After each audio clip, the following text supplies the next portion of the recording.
Hello and welcome जी। कैसे हैं आप सभी लोग? होप आप सब ठीक होंगे और अपना जिन भी बच्चों ने फाइनेंस अकाउंट असिस्टेंट का एग्जाम दिया होगा, होप मैं यही प्रे करता हूं ऑलमाइटी अल्लाह से कि आप लोग जो हैं उससे बाहर आ गए होंगे जिनके एग्जाम अच्छे नहीं होंगे।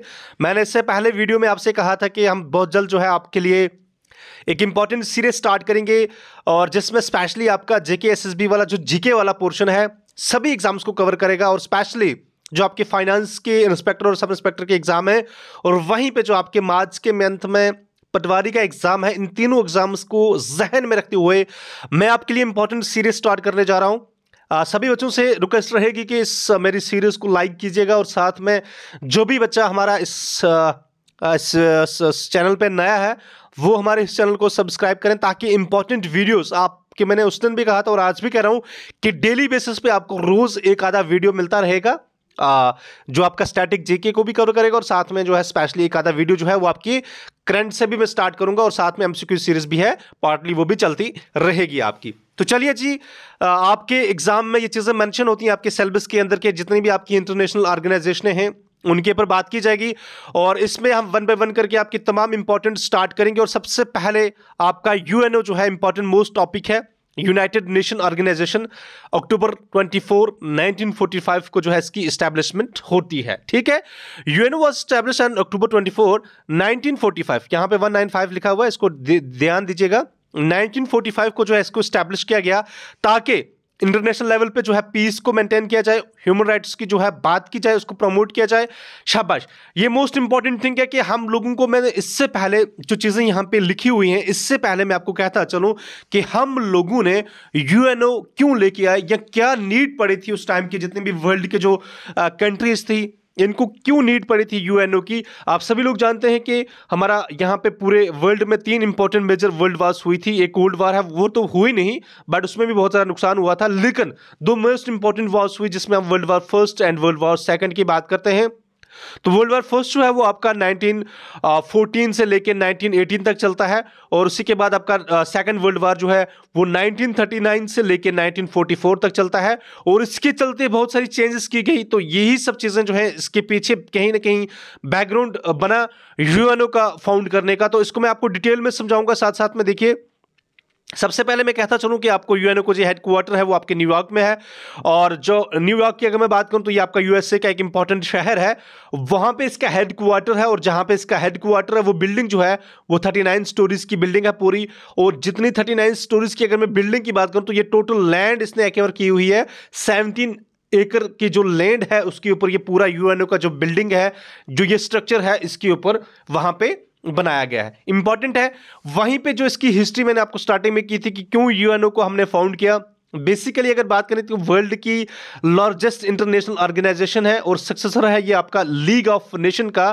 तो लीग ऑफ नेशन जो है इसको फॉर्म किया गया था आपकी वर्ल्ड वॉर फर्स्ट के बाद 10 जनवरी 1920 को by the Paris peace conference जो है जिसने वर्ल्ड वार सेकंड को खत्म किया था। शाबाश, थोड़ी सी इसकी हिस्ट्री में यहां पे बताऊंगा, इंपॉर्टेंट इसलिए बन जाती है ताकि आपको एक आइडिया आ जाए कि क्यों हम लोगों ने यूएनओ को फाउंड किया और क्यों हमें जरूरत पड़ी उस टाइम पे यूएनओ को फाउंड करने की। पता है क्या इंपॉर्टेंट चीज, इसलिए मैं आपको थोड़ा सा डिटेल में समझाऊंगा। मुझे पता है बहुत सारे बच्चे जो है इसको लाइक नहीं करेंगे बट इंपॉर्टेंट है, याद रखिएगा। मैं अपनी बात करूं तो मेरे पास बहुत ज्यादा इस चीज का एक्सपीरियंस है कि आपकी ओवरऑल नॉलेज होनी बहुत ज्यादा इंपॉर्टेंट है। आप लोगों को कभी क्या होता है ना कि जैसे फॉर एग्जाम्पल आपकी एक ओवरऑल ब्रॉडर सेंस में आप जब नॉलेज रखते हो ना, नो डाउट कि स्मार्ट स्टडी आपके लिए इंपॉर्टेंट है बट ओवरऑल नॉलेज आपका होना बहुत ज्यादा जरूरी है, वो आपके एग्जाम में बहुत ज्यादा काम आता है। इसलिए टू द पॉइंट, जैसे आप फॉर एग्जांपल आपको क्वेश्चन वहां पे आएगा कि यूएनओ का फाउंड की गई 24 अक्टूबर 1945, कहां है इसका हेडक्वार्टर है? न्यूयॉर्क में इसका हेडक्वार्टर है। ठीक है, कितनी मेंबर कंट्रीज हैं, ये सब चीजें इजी हैं। आप सब लोग इसको हर कहीं ना कहीं जल्दी जल्दी सर्च या किसी भी यूट्यूब चैनल से बहुत जल्द जो है पढ़ लोगे। लेकिन मैं आपको इसका डिटेल में इसलिए पढ़ाने का मेरा यहाँ पे मोटिव रहता है ताकि आपको एक पूरी डेप्थ तक नॉलेज जाए और आप लोग जो है कल की डेट में एग्जाम में, आप सभी लोग जानते हैं कि आज कॉम्पिटिशन का दौर है, एक एक नंबर आपके लिए इंपॉर्टेंट है और मैं चाहता हूं कि आपका एक एक नंबर होना चाहिए और आपका एक भी नंबर, आधा भी नंबर जो है वो भी ना छूटे आपसे। ठीक है, हिस्ट्री की मैंने बात की कि वर्ल्ड की अगर मैं बात करूं तो ये बहुत बड़ी एक इंटरनेशनल ऑर्गेनाइजेशन है। इससे पहले लीग ऑफ नेशन एक वर्ल्ड की सबसे पहली ऑर्गेनाइजेशन थी। पहला पॉइंट आपसे बन गया कि अगर आपसे कभी पूछा जाए कि वर्ल्ड लेवल पे सबसे फर्स्ट लेवल पे सबसे बड़ी ऑर्गेनाइजेशन, इंटरनेशनल ऑर्गेनाइजेशन कौन थी, वो थी आपकी league of nation. League of nation जो है वो आपकी कब बनती है, 10 जनवरी 1920 को। कहां पे बनी, पेरिस पीस कॉन्फ्रेंस जो है जिसने वर्ल्ड वॉर फर्स्ट को खत्म किया था, तो उसके बाद वो वर्ल्ड कंट्री जो है उन लोगों ने मिलके एक बनाया था लीग ऑफ नेशन। ठीक है, तो इसका हेडक्वार्टर उस टाइम पे जेनीवा में था, स्विट्जरलैंड के अंदर। और इसका हेडक्वार्टर जेनीवा में इसलिए रखा था क्योंकि वर्ल्ड वॉर फर्स्ट की मैं बात करूं तो जेनीवा ने स्विट्जरलैंड ने पार्टिसिपेट नहीं किया था, ये एक न्यूट्रल नेशन थी, तो इसीलिए इसका हेडक्वार्टर जो है जेनीवा में रखा गया। अब क्या हुआ, 1920 से लेकर 1940 के बीच में जो है, आप सभी लोग जानते हैं कि इसके बीच में जो है लीग ऑफ नेशन रही, लेकिन लीग ऑफ नेशन उतनी ज़्यादा कामयाब नहीं हुई। जिस पॉइंट से, जिस एजेंडे से इसको बनाया गया था, उस एजेंडे पे ये काम नहीं कर पाई। उसके पीछे बहुत सारे ऐसे रीज़न हैं, अगर यहाँ पे मैं वो सारे रीज़न आपको बताऊंगा तो वीडियो बहुत लंबी हो जाएगी, वो आपके एग्जाम के पॉइंट ऑफ व्यू से इंपॉर्टेंट नहीं है। जो भी चीज़ें आपके एग्जाम के पॉइंट ऑफ व्यू से इंपॉर्टेंट होंगी, मैं सारी चीज़ें आपको डिस्कस करूंगा साथ साथ में। अब क्या हुआ, 1920 से लेकर 1940 के बीच में ये लीग ऑफ नेशन रहता है, लेकिन कामयाब नहीं होता है। कामयाब इसका आप सभी इसका आउटपुट देखिएगा कि 1939 में फिर से आपकी वर्ल्ड वॉर सेकंड जो है वो स्टार्ट होती है। 1920 से लेकर 1940 के बीच में अगर बात करूं, जो one of the founding member था इसका लीग ऑफ नेशन का, यूएसए, उसने ज्वाइन नहीं किया, और भी बहुत सारे कारण बने जिसकी वजह से जो है ये कामयाब नहीं हुआ। ठीक है, उसके बाद क्या हुआ, पूछा जाए आपसे कभी कि लीग ऑफ नेशन का सक्सेसर जो है वो, उसको हम यूनाइटेड नेशन कहते हैं, तो 50 कंट्रीज जो है गैदर हुई सैन फ्रांसिस्को में 1945 में, और साइन किया एक डॉक्यूमेंट, जिस डॉक्यूमेंट को हम क्या कहते हैं, यूएन चार्टर। मोस्ट इंपॉर्टेंट है, कभी आपसे पूछे कि टोटल कितनी कंट्रीज थी उस टाइम पे जिन लोगों ने साइन किया था। सैन फ्रांसिस्को यूएसए की कंट्री है, वो टोटल आपकी 50 कंट्रीज थी जिन लोगों ने मिलके साइन किया था आपके यूएन चार्टर को। कब किया ये साइन, शाबाश, इंपॉर्टेंट है। यूएन चार्टर को साइन किया गया आपका 26 जून 1945 को, but due to the absence of Poland it didn't come to existence at that time. One most important thing, कभी आपसे पूछा जाए कि उन 50 कंट्रीज या 51 कंट्रीज की अगर बात करें कि हालांकि 26 जून 1945 को इसकी जो डॉक्यूमेंट था, जिसको हम यूएन चार्टर कहते हैं, जो इसका कॉन्स्टिट्यूशन है, उसको साइन किया गया, लेकिन सेम डेट को जो है ये एग्जिस्टेंस में नहीं आई, बिकॉज उस टाइम की जो एक मेंबर कंट्री थी पोलैंड, उसने इसके चार्टर पे साइन नहीं किया था। उसके पीछे कारण यह बताया जा रहा था कि वहां पे उस टाइम पे जो गवर्नमेंटल, उनके जो इंटरनल हालात थे वो सही नहीं थे, तो उसके चलते उन लोगों ने बाद में साइन किया।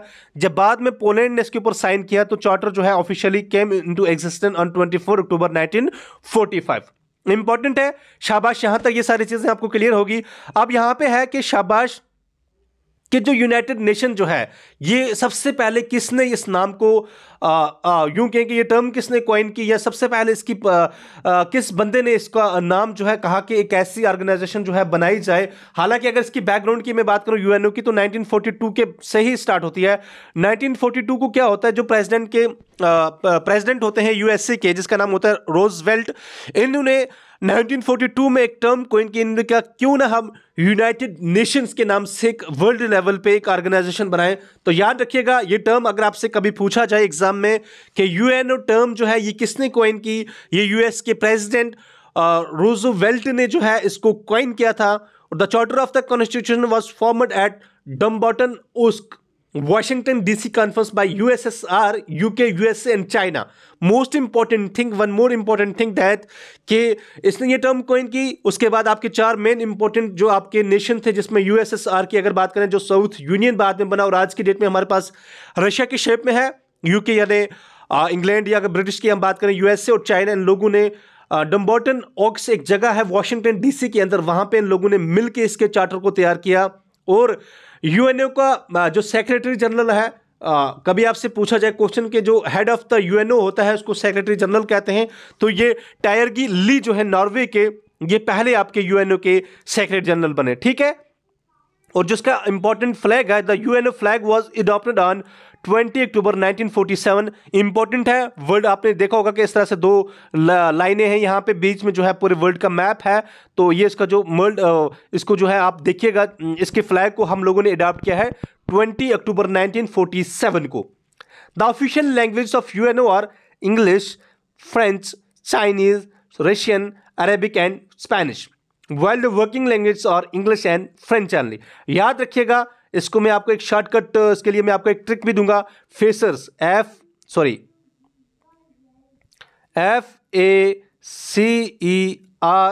फेसर्स जो हैं 1 2 3 4 5 6 ऑफिशियल लैंग्वेजेस हैं आपके यूएनओ के। तो आप इस फेसर्स से आप इसको याद रखिएगा। फेसर्स जैसे F for French, A for आपका जो है अरेबिक, सी चाइनीज, ई इंग्लिश और Russian, S Spanish. Most important ये फेसर्स आप याद रखिएगा। 6 ऑफिशियल लैंग्वेज से इनिशियली जब यूएनओ बना था तो 5 थी, ठीक है, और अरबिक जो है इसको बाद में इसको ऐड ऑन किया गया। याद रखिएगा, कभी आपसे क्वेश्चन पूछे तो वर्किंग लैंग्वेज इसकी सिर्फ 2 ही हैं, इंग्लिश और फ्रेंच है। अब आपके पॉइंट ऑफ व्यू से मोस्ट इंपॉर्टेंट पॉइंट यहां पे है कि इंडिया ने ऑफिशियली कब ज्वाइन किया। तो इंडिया ने ऑफिशियली यूएनओ को ज्वाइन किया है आपका अक्टूबर 30, 1945 को। Most important thing for our point of view that when India join the UNO, याद रखिएगा कि यूएनओ को हम लोगों ने ज्वाइन किया है अक्टूबर 30, 1945 को, ठीक है। उसके बाद जो है यूएनओ का मेन पर्पस जो है इसको हमने यहाँ पे 7 किया हुआ है, गलत है। यहाँ पे 4 इंपॉर्टेंट इसके जो ग्रुप्स हैं, मींस के 4 भागों में इसको हमने डिवाइड किया है। जैसे security, justice, welfare and human rights के ऊपर बात करेंगे, ये इसके ऊपर बात करेगी। और टोटल मेंबर कंट्री जो है इसकी 193 है। और सबसे यंगेस्ट मेंबर कंट्री जो है वो आपकी साउथ सूडान है, जिसने जुलाई 2011 में जो है इसको ज्वाइन किया है, ठीक है। ये कुछ इंपॉर्टेंट चीजें आपके पॉइंट ऑफ व्यू से यहां तक यूएनओ का थोड़ा सा मैंने आपको लेखा जोखा बता दिया। फिर से आपको मैं शॉर्टकट में लेके जाऊं थोड़ा सा ओवरव्यू कि यूएनओ जो है यानी यूनाइटेड नेशन ऑर्गेनाइजेशन, इसकी फाउंडेशन जो होती है वो होती है आपकी अक्टूबर 24, 1945 को यूएनओ को एस्टैब्लिश किया गया, ठीक है, ताकि इंटरनेशनल पीस जो है इसको बनाया जाए, ह्यूमन राइट्स के ऊपर जो है इसको उनकी प्रोटेक्शन की जाए। और जिस तरह से आप कहते हैं कि आपने सुना भी होगा कि जब वर्ल्ड वार सेकंड खत्म हुई थी तो अराउंड 7.2 मिलियन पीपल जो है इनकी डेथ होती है, बहुत सारे लोगों की जानें चली जाती हैं। जापान का आपने देखा होगा कि किस तरह से 2 मेन एटम बम जो है जापान की इंपॉर्टेंट सिटीज पे गिराए गए, उसके बाद बहुत सारी तबाही हुई। तो इसके चलते वर्ल्ड के जितने भी इंपॉर्टेंट नेशन थे उन लोगों ने कहा क्यों ना हम वर्ल्ड लेवल पे एक ऐसी ऑर्गेनाइजेशन बनाएं जो इस सब चीज़ को ख़त्म करे और वर्ल्ड पे पीस जो है इसको मेंटेन करे, ह्यूमन राइट्स की जो वायलेशन होती है उसको जो है उसकी प्रमोशन की जाए, उसको प्रमोट किया जाए। और इन सब चीज़ों को लेके हम लोग 24 अक्टूबर 1945 को यूएनओ लेके आए। यूएनओ के पीछे इससे पहले अभी कभी आपसे क्वेश्चन पूछे कि यूएनओ से पहले कोई ऐसी इंटरनेशनल लेवल पे कोई ऐसी ऑर्गेनाइजेशन थी जो काम कर रही थी वर्ल्ड पीस को लेके? जी हाँ, बिल्कुल थी, जिसका नाम था लीग ऑफ नेशन, जो 10 जनवरी 1920 को बनाई गई थी, लेकिन वो कामयाब नहीं हुई, ठीक है। उसके पीछे मैंने आपको रीज़न बता दिए। उसके बाद यूएनओ के जो फाउंड किया गया आपका इसके टोटल 51 कंट्रीज थी। बाद में आज की डेट में बात करें तो 193 टोटल कंट्रीज इसकी बन चुकी हैं आपकी, ठीक है। उसके बाद इसका मैंने हेडक्वार्टर कह दिया कि ये आपका न्यूयॉर्क में है। 39 स्टोरीज इसकी बिल्डिंग है, 17 एकर्स पे इसकी पूरी वो बिल्डिंग फैली हुई है, ठीक है। इसकी हिस्ट्री के बारे में मैंने आपको कह दिया। और 50 कंट्रीज जो है जमा हुई थी सैन फ्रांसिस्को में, और इन लोगों ने साइन किया था एक डॉक्यूमेंट को जिसका नाम पड़ा यूएन चार्टर। उसके बाद जो है 26 जून को ऑफिशियली इसको पहले साइन किया गया था, लेकिन उस टाइम पर पोलैंड नहीं था, इसलिए जो है ये आपकी 24 अक्टूबर 1945 को जो है बाद में एग्जिस्टेंस में आती है। और इसका टर्म जो है यूएनओ का ये कॉइन किया गया था प्रेसिडेंट रूजवेल्ट के द्वारा। और साथ में आपको कहता चलूं कि टायगी ली जो है नॉर्वे के, ये आपके फर्स्ट सेक्रेटरी जनरल जो हैं यूएनओ के हैं। यूएनओ फ्लैग को हम लोगों ने अडॉप्ट किया था 20 अक्टूबर 1947 को। ऑफिशियल लैंग्वेजेस इसकी आपकी 6 हैं, जो फेसर्स आपको मैंने शॉर्टकट ट्रिक दी, इससे आप याद रखिएगा। और इसकी वर्किंग लैंग्वेज सिर्फ आपकी 2 हैं, इंग्लिश और आपकी अरबिक है। इंडिया ने ऑफिशियली इसको ज्वाइन किया था आपका अक्टूबर 30, 1945 को। और इसके मेन जो इंपॉर्टेंट पर्पसेस हैं जिसके लिए हमने यूएनओ को फाउंड किया, 4 मेन इंपॉर्टेंट इसको ग्रुप्स में हमने डिवाइड किया गया है। सिक्योरिटी की बात करें, जस्टिस की बात करें, वेलफेयर की बात करें या ह्यूमन राइट्स की बात करें, तो total member countries till now 193 हैं। और सबसे यंगेस्ट मेंबर कंट्री जो है वो है आपकी साउथ सूडान, जिसने जुलाई 2011 में यूएनओ को ज्वाइन किया था, ठीक है। तो ये वीडियो आपके लिए बेहद इंपॉर्टेंट रहने वाली है। तो सभी बच्चों से मेरी रिक्वेस्ट रहेगी कि आप इस वीडियो को ज़्यादा से ज़्यादा शेयर करें, लाइक करें। नेक्स्ट वीडियो में हम इसके मेन इंपॉर्टेंट ऑर्गन्स के ऊपर बात करेंगे। तो चलिए आज की वीडियो में इतना ही। कल नेक्स्ट वीडियो लेके आऊँगा, इसके इंपॉर्टेंट ऑर्गन आपके साथ डिस्कस करूँगा। और इसके बाद जो है जितनी भी आपकी इंटरनेशनल ऑर्गेनाइजेशन है, चाहे आपके WTO है, WHO है, ILO है, सारी चीज़ें जो हैं मैं आपके साथ डिस्कस करूँगा। होप आपको ये वीडियो जो है अच्छी लगी होगी।